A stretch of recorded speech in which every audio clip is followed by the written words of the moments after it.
kan fannoo tanarratti ajjeesan san nama ajjeesan moo asirratti fannoo tanarratti nama moo waaqa ajjeesan deebisi dafi nama takka waaqa nan jedhi nama koobas harka dhaaf jedhan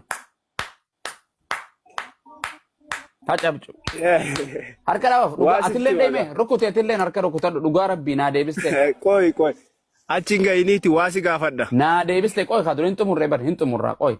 Waan siin jedhe Yesuus keessa waaqni jira moo hin jiru? Jira. Yeroo fannoo irra fannisan waaqni keessa jira moo hin jiru? Jira. Yeroo tuman yeroo rukkutan dhiiga kanarraa dhangalaasan waaqayyoon keessa jira moo hin jiru? Jira. Gaafa fuudhanii sanduuqa keessa kaanii awwaalanii boolla keessa guyyaa 3 waaqayyoon keessa jira moo keessa hin jiru? Waaqayyoon jira. Awwaalanii mi?